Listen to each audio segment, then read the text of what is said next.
Amigos telespectadores da Rede Vida de Televisão e do programa Páginas Difíceis da Bíblia. Nós estamos começando o mês de agosto e eu quero encerrar logo os milagres de Jesus a respeito de Jesus para tratarmos de outro assunto bíblico. Nós falamos a respeito de milagres da natureza, né? Mas eu disse, e me recordo, que Jesus, sobretudo, realizou milagres para ir ao encontro do próximo que sofria. Os evangelhos possuem um número razoável de milagres nessa direção. Pelo menos uns 15 ou 20 milagres. As fontes são Marcos, a fonte Q, a fonte particular de Lucas e a fonte de João. Nem todos têm uma múltipla atestação. Alguns são apenas sinóticos e outros apenas relacionados com João. Falando assim, sem querer passar 15 ou 20, né, porque seria muito cansativo isto, certo, e talvez monótono, passando em panorâmica, numa visão assim de conjunto, panorâmica, eu poderia dizer que alguns milagres trazem um fundo histórico, devem conter um fundo histórico. Com isto eu quero dizer que a maioria deles foi bem renarrada e reescrita, e em não poucos elementos cristológicos vieram a aprofundar o texto. Existem milagres que trazem a categoria do embaraço. E isto para nós é bom, porque é indício de historicidade. Por exemplo, Jesus certa vez curou um cego em Betsaida, certo, ou um cego na Galileia.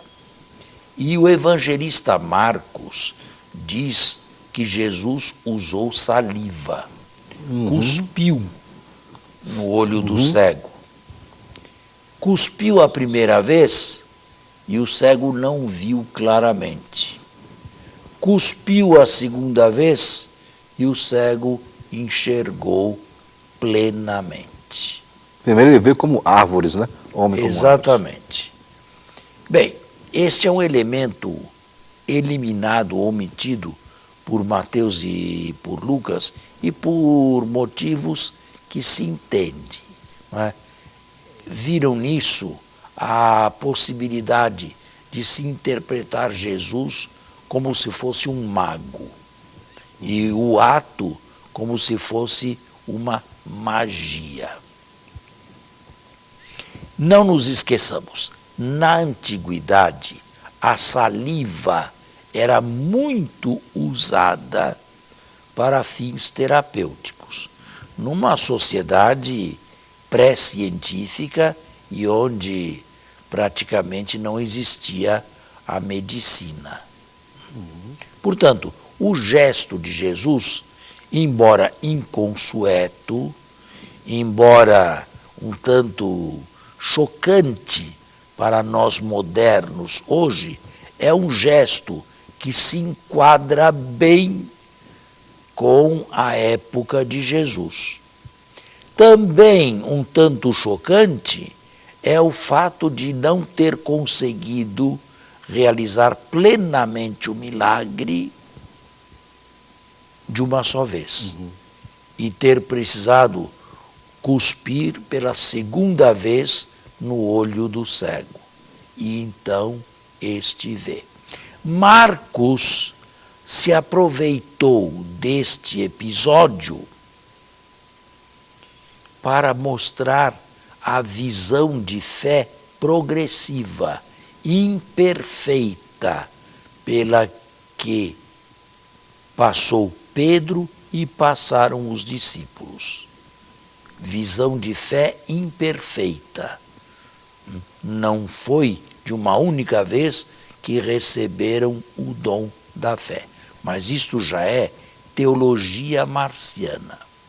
O episódio pode perfeitamente ser historicamente atribuído a Jesus por causa do embaraço que ele provocou, por causa do uso da saliva e por causa da repetição deste ato aqui.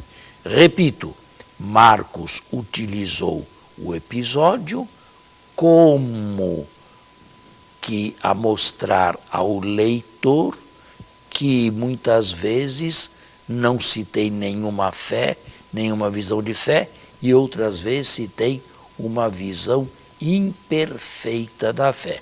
Logo mais, Pedro irá declarar que Jesus é o Messias, e aqui estava numa visão perfeita de fé, porém, logo a seguir, que a cruz, que os sofrimentos não te atinjam. E aqui não tinha uma visão. E foi perfeita. repreendido por Jesus. Foi repreendido por Jesus.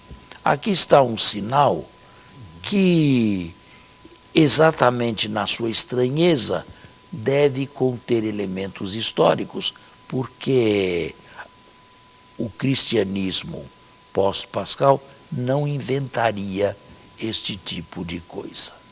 Entendi. A mesma situação quando Jesus põe saliva nos ouvidos de um surdo, que também falava com dificuldade. A mesma coisa, eu digo, por detrás do texto renarrado,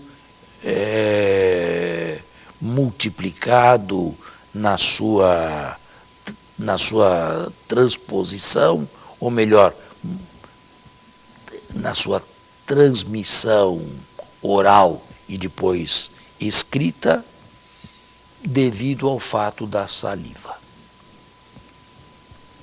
Um terceiro episódio, que não tem nada a ver com surdez ou cegueira, é o fato de um paralítico ser conduzido por 4 homens numa cama. E Marcos também. E é Marcos que o traz.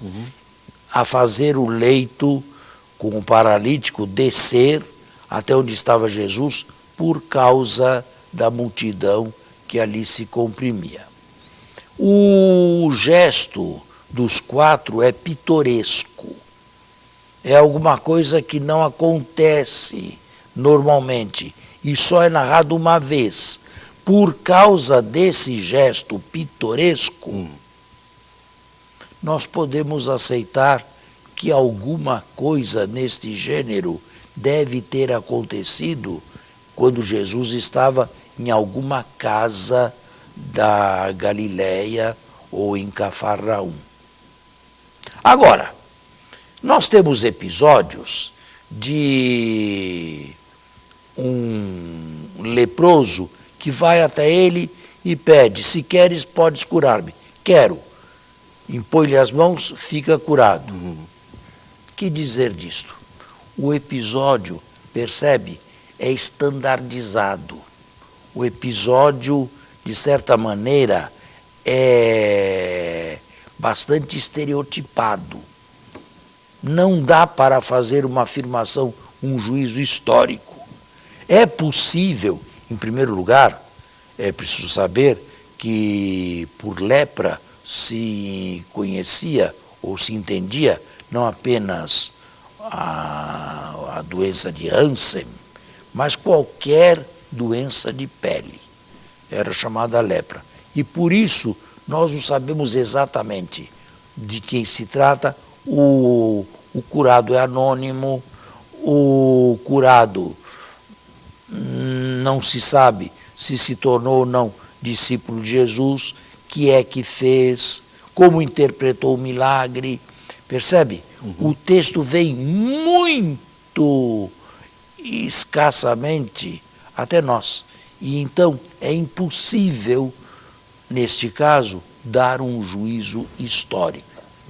Melhor dizer que ficamos num patamar mais seguro quando dizemos que ele curou cegos, é a fonte que, ou que ele curou surdos, mudos, mas sem identificar. Parece que as identificações, quando há, são muito estereotipadas para dizermos aqui se trata de um caso histórico. Talvez seja uma tipificação de alguns episódios naquela linha que Jesus tenha operado. Fui claro? Foi claro, claríssimo, claríssimo. Bem, nós temos que fazer um intervalo. Já? Como está passando rápido. E voltamos a seguir. Estamos no segundo momento. Já dei a entender alguns. É melhor ficar no genérico, a não ser que o milagre traga tais particulares, e às vezes trazem, que é possível avançar mais.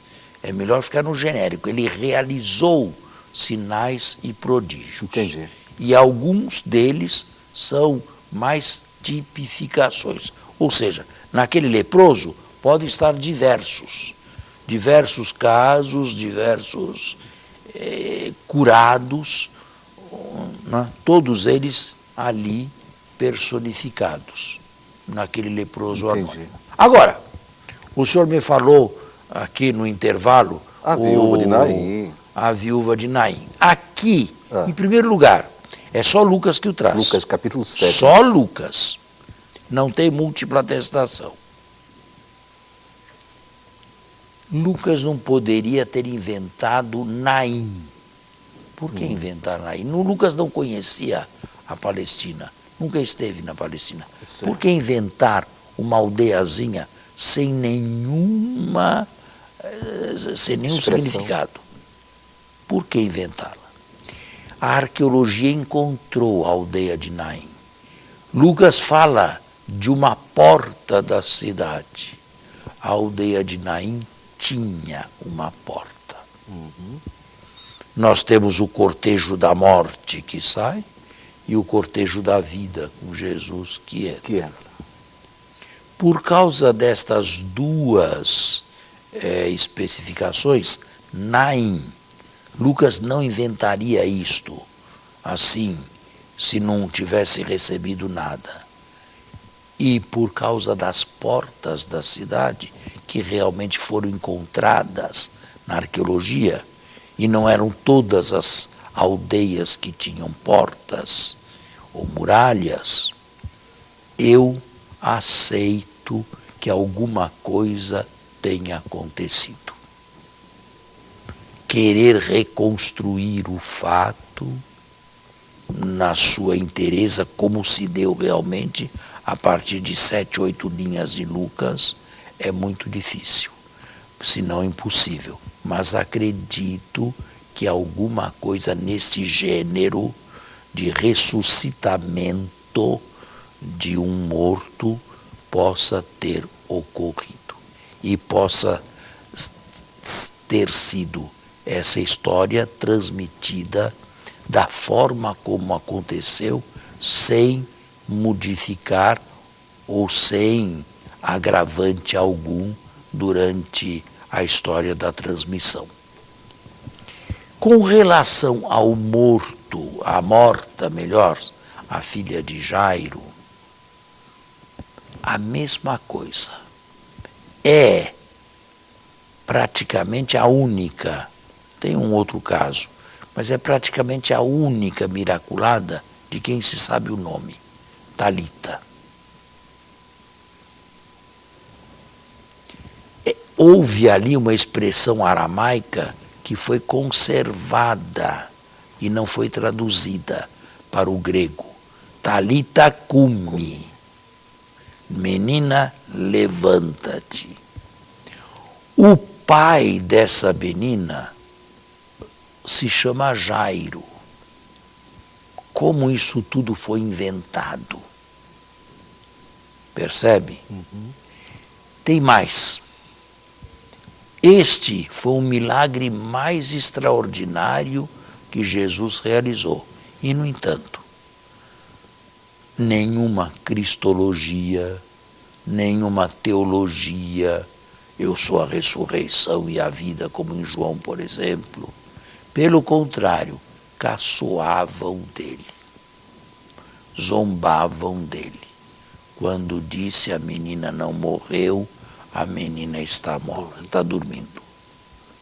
Bem, por causa disto, eu também acredito que alguma coisa tenha acontecido e que esse fato tenha sido narrado assim, como acabo de explicar, desde o começo.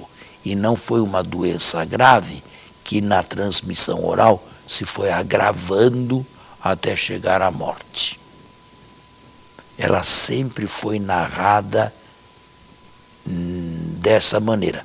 Portanto, eu acredito que houve particulares, houve pessoas vizinhas a Jesus que presenciaram o fato e entenderam o fato desde o início como o ressuscitamento de uma morta. Com um pouco menos de segurança, eu falo de Lázaro, porque aqui a teologia é imensa. Eu sou a ressurreição e a vida. Quem crê em mim, ainda que esteja morto, viverá, não morrerá para sempre. O evangelista Lucas fala de duas irmãs, Maria e Marta, mas não fala de Lázaro. Interessante. São as mesmas Maria e Marta? Parece que sim. Mas Lucas não fala uma palavra de Lázaro. É João quem diz que essas mulheres que deveriam ser as mesmas, seria surpreendente que fossem outras duas irmãs com os mesmos nomes. É João que nos diz que elas tinham um irmão chamado Lázaro. Isto não chegou a Lucas. E o milagre como tal não é narrado por Lucas. Porém, depois de toda a teologia de Jesus como a ressurreição e a vida, depois de mostrar ao leitor que, por ter dado a vida ao morto, Jesus é condenado a morrer, o milagre como tal é narrado em 2 ou 3 linhas. Ou melhor, o evangelista não se detém no maravilhoso enquanto tal. Lázaro vem para fora.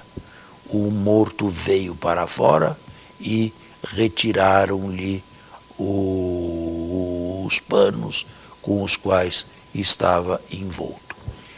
O milagre, como tal, não passa de 2 versículos. Portanto, é possível que João tenha buscado ou tenha descoberto um ressuscitamento e o tenha revestido de uma altíssima cristologia. Uma pergunta. Esse local, esse túmulo de Lázaro foi preservado? Não. O que existe lá é só... Existe lá uma coisa lá, mas não tem nada de histórico, tá. não. Quer dizer, não é possível chegar lá cientificamente de forma nenhuma. Entendi. Houve uma época em que se tentava localizar cada episódio de Jesus na Terra Santa, mas isso aí é uma tradição que não tem segurança, digamos, histórica. Tá certo? Tá certo. Bom, que mais? Em todos esses 3 casos de ressurreição, nós devemos falar de ressuscitamento e evitar o termo ressurreição, porque se trata de ressuscitar para trás, ressuscitar para uma vida mortal e ter que morrer de novo. Ah, tá. Então chama-se ressuscitamento. É diferente de ressurreição, que significa ressuscitar para a frente, ressuscitar para a escatologia e não voltar atrás. Foi a ressurreição de Jesus. Esta não foi uma simples volta de um defunto a uma vida mortal. Foi uma ressurreição para o ponto final. Deus deu, com a ressurreição de Cristo, um salto imenso na história, inaugurando a escatologia. Então o correto é dizer o ressuscitamento de Lázaro. Melhor dizer ressuscitamento e deixar ressurreição para a ressurreição de Cristo. E a nossa, quando ressuscitarmos, não mais para esta vida, nós também não teremos ressuscitamentos, mas ressuscitarmos para a vida eterna. A vida eterna. João tem um outro milagre de um doente, e não se diz qual a doença, capítulo 5º, junto da piscina de Betesda. Ah, é o paralítico? Não se diz exatamente o que ele era, só que ele tinha uma doença e não podia se lançar na piscina. A água se move, ele não consegue... Lá também, escavações foram feitas, recentes, do século XX, e foram encontradas essas piscinas na área de Jerusalém, dentro da cidade, e antes do ano da destruição, antes do ano 70. Portanto, e mais, este não pediu para ser curado, este não agradeceu, este não se sabe o que fez depois, e este foi até mesmo dizer, talvez por obtusidade, mais que por maldade, às autoridades, que foi Jesus que o havia curado.